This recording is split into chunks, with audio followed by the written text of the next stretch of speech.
बिस्मिल्लाहिर्रहमानिर्रहीम, अस्सलाम वालेकुम। आज हम वेक्टर एनालिसिस का ओवरव्यू करेंगे। इसमें सबसे पहले जो चीज़ है कि स्केलर क्वांटिटीज़ क्या होती हैं और वेक्टर क्वांटिटीज़ क्या होती हैं, इनको हमने वन बाय वन डिफाइन करना है। तो स्केलर क्वांटिटीज़ क्या होती हैं? Those quantities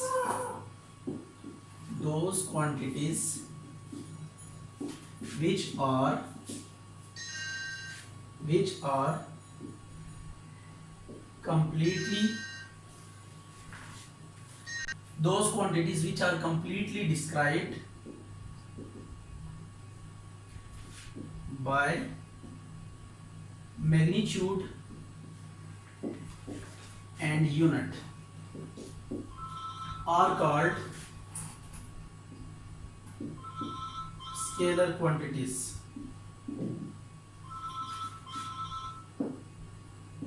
scalar quantities. अच्छा जी, तो अब ये है आपके पास स्केलर क्वांटिटीज के इनको रिप्रेजेंट करने के लिए मैग्नीट्यूड और यूनिट की ज़रूरत होती है। फॉर एग्जांपल इसमें कुछ क्वांटिटीज हम डिस्कस कर लेते हैं। Mass, length, temperature etcetera. और वेक्टर क्वांटिटीज कौन सी होती हैं?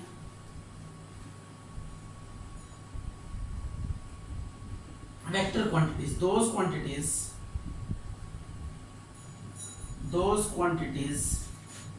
which are completely described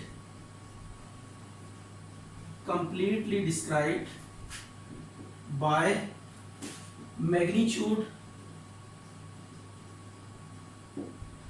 unit and direction are called vector quantities. ये वेक्टर क्वांटिटीज होंगी। इसकी कुछ एग्जांपल्स, फोर्स है, टॉर्क, मोमेंटम एटसेट्रा। तो इसमें एक एडिशनल चीज आ जाती है, दैट इज वेक्टर क्वांटिटीज। अब इसके बाद हम बात करते हैं how to represent a vector.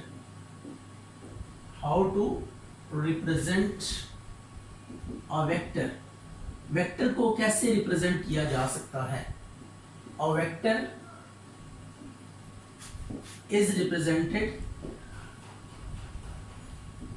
represented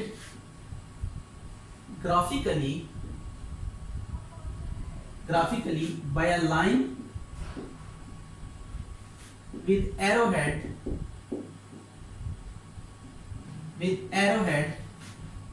at its one end। Graphically हम वेक्टर को कैसे रिप्रेजेंट करते हैं? एक लाइन से, और उसके एक जानिब हम एरो हेड लगा देते हैं। अब ये लेंथ ऑफ लाइन जो है यहाँ पे रिप्रेजेंट करती है, length of line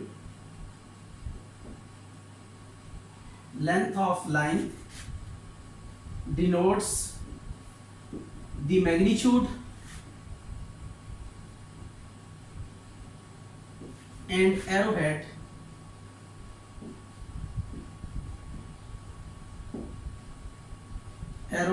gives the direction। Yeah, length of line denotes the magnitude and arrowhead gives the direction। ये तो थी हमारे पास ग्राफिकल रिप्रेजेंटेशन। अब सिंबॉलिकली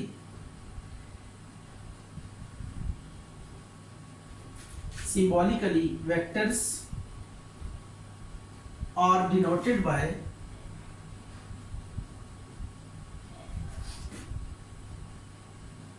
इंग्लिश लेटर्स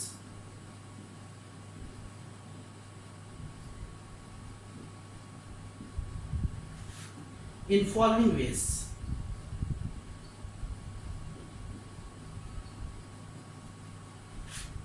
आप इंग्लिश लेटर यूज करके एरोहेड स्मॉल या capital, it's okay, no problem at all. इसमें कोई भी आप स्मॉल भी यूज कर सकते हैं, कैपिटल भी यूज कर सकते हैं, एटसेट्रा। एरोहेड लगाएंगे या फिर आप इनके ऊपर जस्ट बार का सिंबल यूज करेंगे, बार का सिंबल या फिर एक और नोटेशन भी है, दैट इज कि आप इनके नीचे बार लगा दें। तो ये सारी की सारी नोटेशंस हैं जो कि किसके लिए यूज़ होती हैं, वेक्टर को रिप्रेजेंट करने के लिए। और लिटरेचर में आपको एक और भी तरह से वेक्टर लिखा हुआ नजर आएगा, दैट इज बोल्ड। आप उसको ना बोल्ड लेटर्स कर देते हैं, जस्ट लाइक ये ए है, एक सिंपल ए है, इसको मैं बोल्ड कर देता हूँ, इसको थोड़ा डार्क कर दें। अब जब ये डार्क हो गया, यानी बाकी जो लिटरेचर में चीज़ें लिखी हुई हैं उनके कंट्रास्ट में, उनके रिलेटिवली हम क्या कर देते हैं, जिस लेटर को बोल्ड कर देते हैं वो वेक्टर को रिप्रेजेंट करता है। तो ये वेक्टर्स की नोटेशन है कि जिनसे वेक्टर्स को रिप्रेजेंट किया जा सकता है। अब हम इसके बाद कुछ वेक्टर्स को डिफाइन करेंगे। उसमें सबसे पहला है नल वेक्टर। नल वेक्टर क्या होगा? A vector whose magnitude is 0 but have an arbitrary direction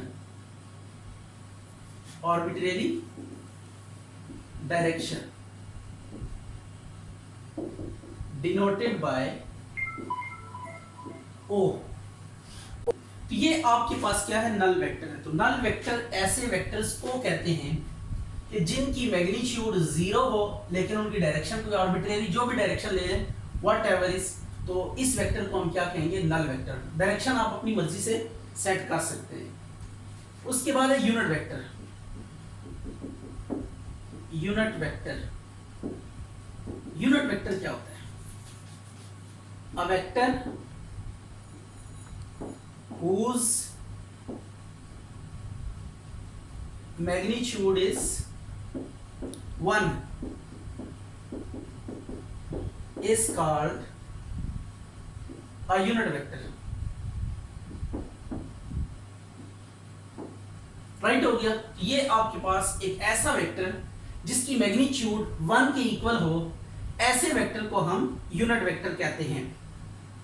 तो कोई भी अगर आपके पास वेक्टर है, the unit vector of any vector A is denoted and determined as. किसी भी वेक्टर का यूनिट वेक्टर आप कैसे फाइंड कर सकते हैं? Determined as A unit vector magnitude vector over its magnitude. ये फार्मूला है कि जब भी किसी वेक्टर को उसकी मैग्नीट्यूड से डिवाइड करते हैं तो आपके पास क्या आ जाता है, यूनिट वेक्टर आ जाता है। इसके बाद हम बात करते हैं पोजीशन वेक्टर की। What is position vector? Position vector में थोड़ी सी साइंस इन्वॉल्व है। आपको पता है, आप प्लेन में अगर कोई स्टडी करना चाहते हैं फिजिक्स की क्वांटिटीज को, तो उसके लिए आप रेक्टेंगुलर कोऑर्डिनेट सिस्टम लेते हैं। इसमें एक्स कोऑर्डिनेट, वाई कोऑर्डिनेट, दो कोऑर्डिनेट्स होते हैं। कोई भी पॉइंट आप लेंगे उसके क्या होंगे, दो कोऑर्डिनेट्स होंगे। जैसे पी ऑफ ए बी, ये कोई पॉइंट है, राइट हो गया। प्लेन के अंदर ये क्या है, कोई पॉइंट है। अब इसी तरीके से अगर मैं 3 डायमेंशनल स्पेस की बात करूं तो इसमें आपके पास 3 कोऑर्डिनेट्स होते हैं, एक्स एक्सिस, वाई एक्सिस और जेड एक्सिस। तो कोई भी पॉइंट जो स्पेस में होगा, इसको जनरली हम किससे, 3 कोऑर्डिनेट से क्या करेंगे, डिनोट करेंगे। यानी ऑर्डर पेयर हम लेंगे, क्लियर होगी बात, क्या ऑर्डर टप्पल लेंगे। इसकी मदद से हम क्या करेंगे, किसी भी पॉइंट की स्पेस में जो ओरिएंटेशन होगी उसको रिप्रेजेंट करने के लिए हम ये पॉइंट के कोऑर्डिनेट्स यूज करेंगे। इनको ऑर्डर पेयर्स या ऑर्डर टप्पल कहते हैं, ये हम यूज करेंगे। ये ओरिजिन होता है, ओरिजिन के कोऑर्डिनेट्स को हमेशा जहाँ पे तीनों एक्सिस मीट कर रहे होते हैं एट अ कॉमन पॉइंट, उस पॉइंट को हम क्या कहते हैं, ओरिजिन कहते हैं। तो ओरिजिन के कोऑर्डिनेट्स 0 0 0 ही होते हैं, ठीक है। तो अब ये आ गया हमारे पास। अब पोजीशन वेक्टर क्या है? बेसिकली पोजीशन वेक्टर है आपके पास कि जब किसी भी पॉइंट की पोजीशन को रिप्रेजेंट करने के लिए वेक्टर अप्रोच जब आप यूज करेंगे, तो then that vector which is drawn to represent the position of that point is called as position vector. अब ये एक पॉइंट है, इसको आपने वैसे रिप्रेजेंट किया हुआ है, इट्स ओके, ऑर्डर पेयर या ऑर्डर टप्पल से आपने इसको रिप्रेजेंट किया हुआ है कोऑर्डिनेट से। लेकिन अब आप नोटेशन चेंज करना चाहते हैं, आप अप्रोच यूज करना चाहते हैं वेक्टर अप्रोच। तो अब वेक्टर अप्रोच यूज करने के लिए किसी भी पॉइंट का वेक्टर ड्रॉ करने का तरीका ये होता है कि आप ओरिजिन से उस पॉइंट तक एक वेक्टर ड्रॉ करेंगे। ये आपने एक वेक्टर ड्रॉ कर दिया। अब इस वेक्टर को आपने क्या करना है, जब ये वेक्टर आपने ड्रॉ कर दिया तो इस वेक्टर को हम क्या कहेंगे, पोजीशन वेक्टर कहेंगे। This vector is sufficient to describe the position of this point in space. Right हो गया। अब इसी तरीके से अगर यहाँ पे ये पॉइंट है, इसको भी रिप्रेजेंट करने के लिए वेक्टरली आप क्या करेंगे, ओरिजिन से इस पॉइंट तक एक वेक्टर ड्रॉ करेंगे। तो ये वेक्टर आपको क्या दे देगा, ये वेक्टर आपको दे देगा इसकी पोजीशन पॉइंट की। तो आप ये बात ध्यान में रख लें कि जब भी हम कोऑर्डिनेट सिस्टम को स्टडी कर रहे होते हैं तो उसमें जब किसी भी पॉइंट की पोजीशन, किसी भी पॉइंट को जब वेक्टर अप्रोच के जरिए वेक्टरली रिप्रेजेंट करते हैं तो वो जो वेक्टर किसी पॉइंट की पोजीशन को रिप्रेजेंट करने के लिए यूज होता है, that vector is called as position vector. Right हो गया। तो a vector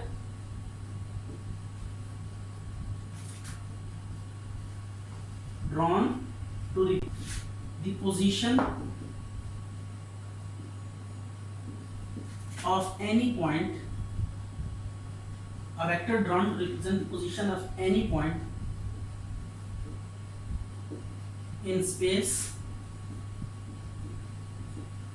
with respect to origin। Right हो गया।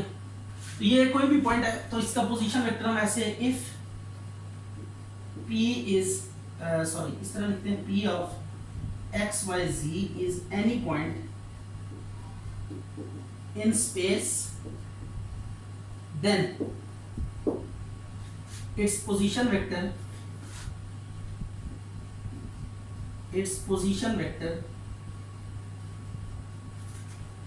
is given by OP is equal to xi plus yj plus zk। या अच्छा, अब हमने देखना है कि कैसे इनको मैथमेटिकली डील किया जाता है। तो सबसे पहले हम पी क्यू फाइंड करते हैं। पी क्यू आपने फाइंड करना है व्हेन पी आपको गिवन है 2 3 7 और क्यू आपको गिवन है 1 4 -1। तो ये पी क्यू आपने फाइंड करना है, जबकि पी और क्यू के कोऑर्डिनेट्स आपको गिवन है। तो आपने पी और क्यू को ज्वाइन करने वाला वेक्टर फाइंड करना है। तो अब हमने ये पॉइंट्स गिवन है, इनसे वेक्टर में जाना है। तो पहले आप क्या करेंगे, पॉइंट की वेक्टर अप्रोच यूज करेंगे, यानी पोजीशन वेक्टर रिप्रेजेंट करें, इसका लिखेंगे। पोजीशन वेक्टर लिखना कोई टफ जॉब नहीं है, आपने जस्ट क्या करना है, आई जे के लगाकर इनको ऐड कर देना है। ठीक है। इसी तरह ओ क्यू भी लिखेंगे, i प्लस 4j माइनस के, ये इनके साथ i j के लगा दिया। 1 है तो 1 ना लिखें, i प्लस 4j माइनस के। ये आपके पास क्या आ गए, पोजीशन वेक्टर्स आ गए p और q के। अब हमने p q फाइंड करना है। तो p q का फार्मूला है o q minus o p, o q minus o p, ये p q का फार्मूला है। अच्छा, o q कितना होता है, i प्लस 4j माइनस के minus o p 2i plus 3j plus 7k। तो इसके बाद आपने करना यह है i plus 4j minus k minus 2i minus 3j minus 7k। ये आपने ध्यान में रखना है। पी क्यू का फार्मूला लगाएंगे तो क्यू बाद में आ रहा है तो इधर पहले आएगा इसका पोजीशन वेक्टर, पी पहले आ रहा है तो इसका पोजीशन वेक्टर बाद में आएगा। ये आ गया minus i plus j minus 8k। ये आपके पास आ गया पोजीशन वेक्टर। तो ये बात ध्यान में रखिएगा, पोजीशन वेक्टर से वेक्टर फाइंड करना ये कोई रफ एंड टफ जॉब नहीं है, ये just head to tail rule है। देखिए आपके पास वेक्टर, ये अगर मैं इसको ड्रॉ करूं प्लेन के अंदर ही हम ले लेते हैं, ये ओरिजिन है। ये आपके पास सपोज कर लें क्या है, पी पॉइंट है ये वाला, ये वेक्टर ओ पी होगा और ये वेक्टर आपके पास क्या होगा, क्यू, तो ये ओ क्यू होगा। ये पी क्यू अब हमने फाइंड करना है, पी से क्यू तक, ये फाइंड करना है हमने वेक्टर। अब जरा हेड टू टेल रूल को आप इमेजिन करें। उसमें क्या होता था, पहले वेक्टर के हेड पे दूसरे की टेल लगाते थे और फिर फर्स्ट की टेल को लास्ट के हेड से ज्वाइन करते थे तो रिजल्टेंट आ जाता। अब इस केस में इस तरह होगा, O P plus P Q is equal to O Q. यहाँ पे O Q as a resultant क्या कर रहा है, बिहेव कर रहा है।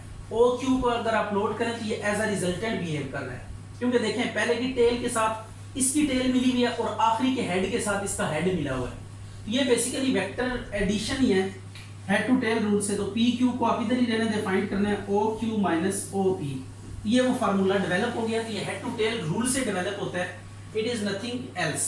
क्लियर होगी बात। तो ये आपने कोई भी आपको पॉइंट्स दिए हुए हैं, पहले उनके पोजीशन वेक्टर लिख के, तो जो भी वेक्टर आपने फाइंड करना है उसका formula head to tail rule से PQ is equal to OQ minus OP use करेंगे और उसमें वैल्यू सब्स्टिट्यूट करने के बाद आपके पास क्या आ जाएगा, सिंप्लीफिकेशन से रिक्वायर्ड रिजल्ट आ जाएगा।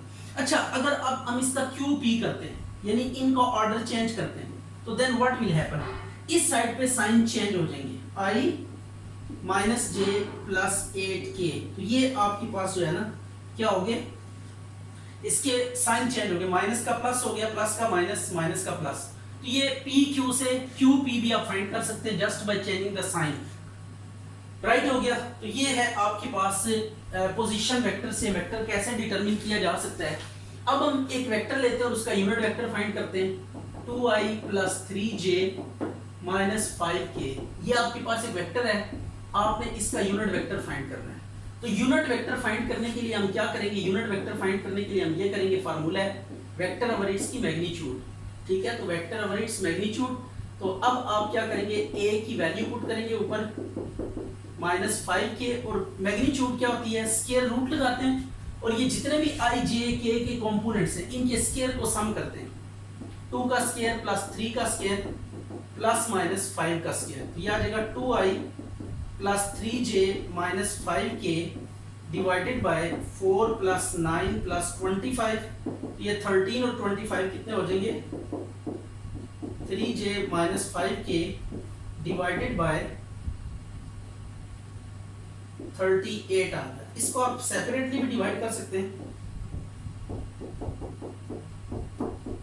3 over under 38j minus 5 over under 38k, ये अब आपके पास क्या आ गया, यूनिट वेक्टर आ गया। अच्छा, एक बात आपने जो ज़हन में रखनी है वो ये है कि यूनिट वेक्टर के जो कोफिशिएंट्स होते हैं, these are called direction ratios,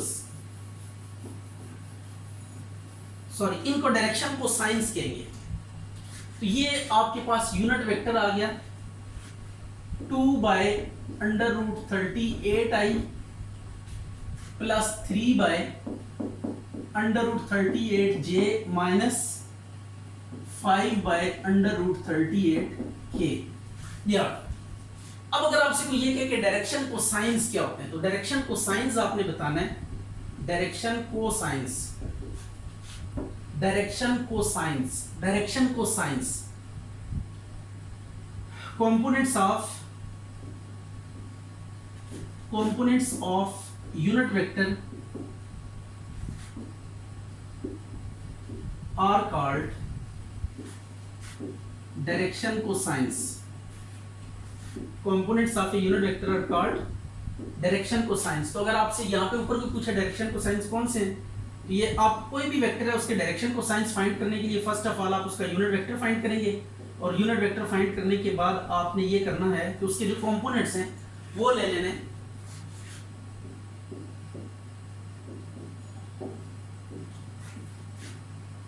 direction cosines are, ये डायरेक्शन कोसाइंस है।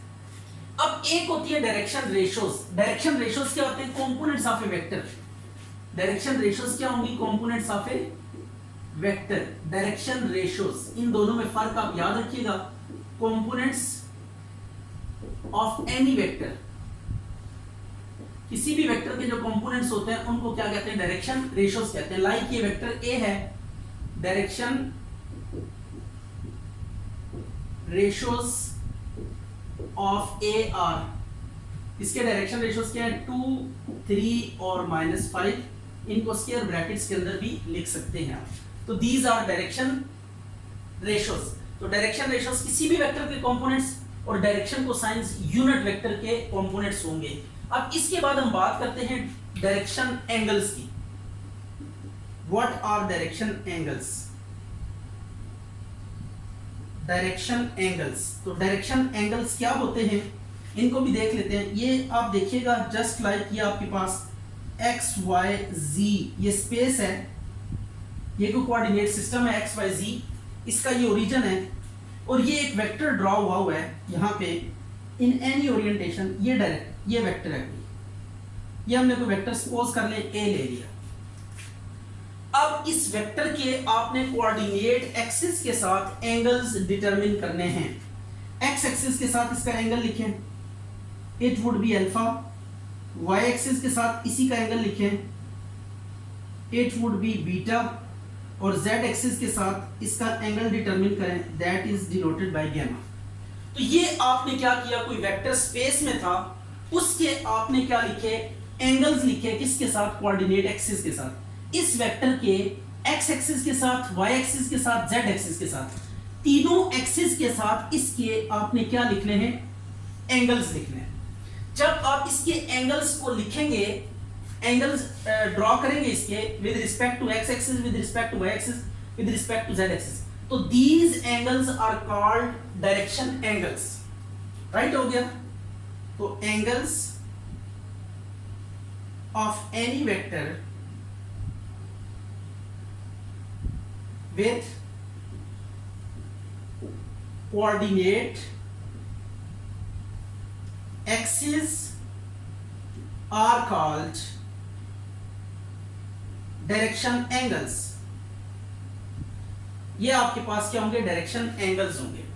राइट हो गया बात। रिस्पेक्टिवली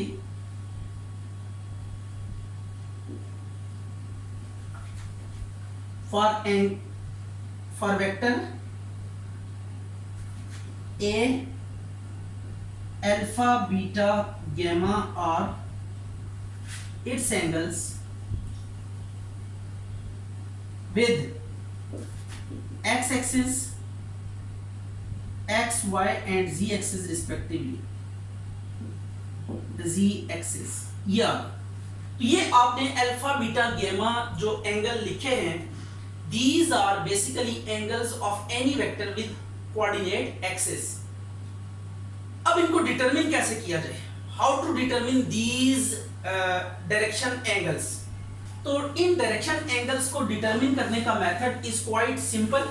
वो मेथड क्या है उसको भी हम यहां पे डिनोट कर लेते हैं। Method to determine direction angles.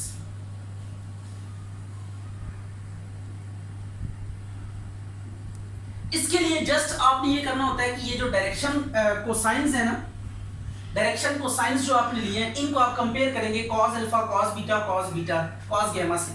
Right हो गया। ये देखिएगा जरा बड़े गौर से, ये हमने क्या फाइंड किए थे, डायरेक्शन कोसाइंस फाइंड किए थे। ऐसा ही है, ये हमने क्या फाइंड किए थे, डायरेक्शन कोसाइंस। तो किसी भी वेक्टर के आप क्या करेंगे, डायरेक्शन कोसाइंस फाइंड करेंगे, और डायरेक्शन कोसाइंस फाइंड करने के बाद आपने ये काम करना है, ये cos अल्फा को आपने पहले से कंपेयर करना है, cos बीटा दूसरे को cos बीटा से कंपेयर करना है, और तीसरे को आपने cos गामा से कंपेयर करना है। तो ये आपने क्या करना है, डायरेक्शन को साइंस फाइंड करना है किसी भी वेक्टर के, यानी यूनिट वेक्टर फाइंड करना है।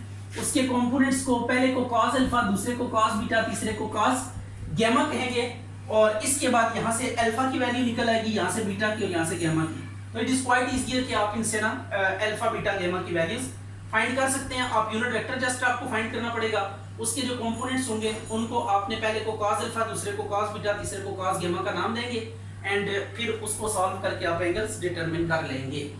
अच्छा जी, अगर r आपके पास कोई जनरल वेक्टर है लाइक दिस xi, अच्छा जी, अब ये r कोई आपके पास जनरल वेक्टर है, जनरली फाइंड करता हूं इसका जनरली यूनिट वेक्टर का ये फार्मूला होगा r vector over r magnitude.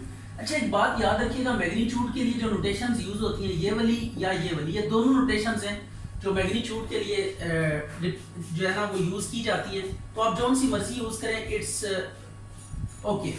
अब r वेक्टर यहाँ पे एज इट इज लिखें, xi plus yj plus zk divided by r को अब सबके नीचे अलग अलग डिवाइड कर देते हैं, x over r i plus y over r j plus z by r k। और मैग्नीट्यूड आप इसकी फाइंड कर सकते हैं, इसकी मैग्नीट्यूड क्या होगी, r इज इक्वल टू तमाम कंपोनेंट का स्क्वायर और सम और अंडर रूट, ये आ गया, ये मैग्नीट्यूड है x square plus y square plus z square का अंडर रूट, ये r यूनिट वेक्टर आ गया।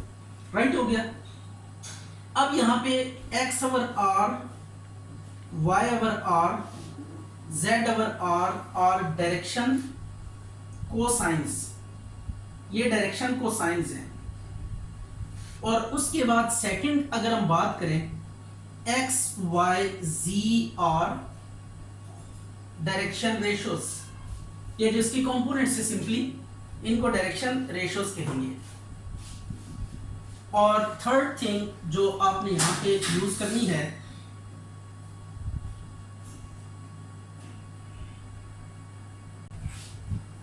Direction angles alpha beta gamma are given by cos alpha is equal to x over r, cos beta is equal to y over r, और cos gamma is equal to z over r। ये आपके पास क्या है, direction angles यहां से आ जाएंगे, cos alpha, cos beta, cos gamma से। तो if alpha beta gamma are direction angles, then unit vector, then corresponding unit vector is given by,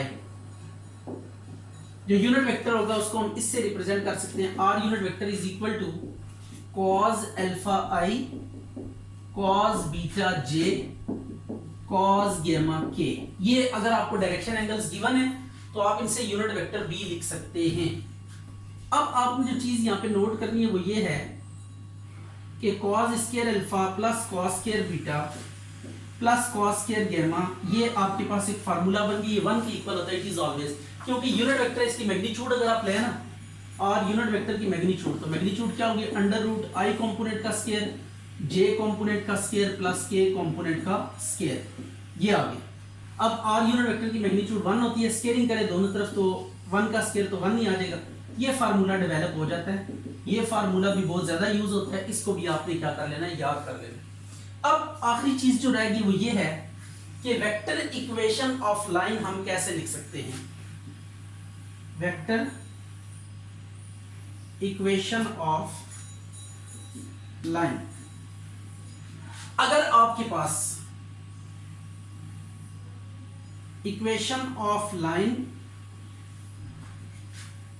through, ये पॉइंट आपको गिवन है, जो भी इसके कोऑर्डिनेट्स हैं x1 y1 z1 having direction along r unit vector, r नहीं कोई a unit vector ले लेते, then equation of line is,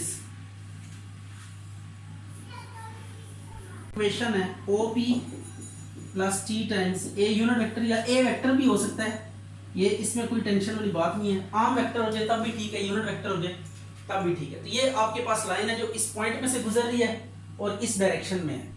point और डायरेक्शन अगर आपको गिवन हो तो आप vector equation of line determine कर सकते हैं, और ये वाला है xi plus yj plus zk।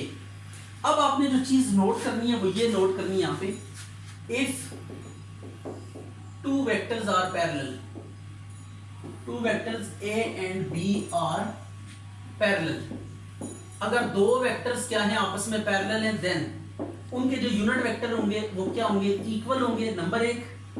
या फिर दूसरा केस आप यूज कर सकते हैं, one vector is scalar multiple of the other, ये आपके पास पैरेलल की डेफिनेशन है।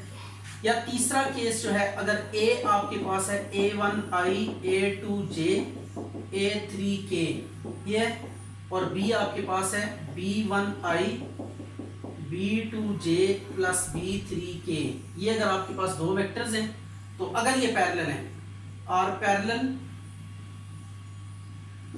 देन क्या होगा, ये जो रेशियोज होंगी, आई कंपोनेंट की रेशियोज लेनी है, जे कंपोनेंट्स की रेशियोज लेनी है, और के कंपोनेंट्स की रेशियोज लेनी है। ठीक है, तो ये कंपोनेंट्स की जो रेशियोज होंगी ये भी क्या होंगी, इक्वल होंगे। तो ये हमारा यहाँ पे है कि जब भी दो वेक्टर्स पैरेलल होंगे तो उनकी या तो यूनिट वेक्टर्स इक्वल होंगे, या a scalar multiple of b होगा, या b scalar multiple of a होगा। और इस तरह अगर जनरली ये दो वेक्टर्स आपने लिखे हुए हैं, अगर ये पैरेलल हैं तो इनके जो कोफिशिएंट्स होंगे, i के कोफिशिएंट्स, j के कोफिशिएंट, k के कोफिशिएंट्स, इनकी रेशियोज क्या होंगी, कांस्टेंट होंगी, सेम होंगी।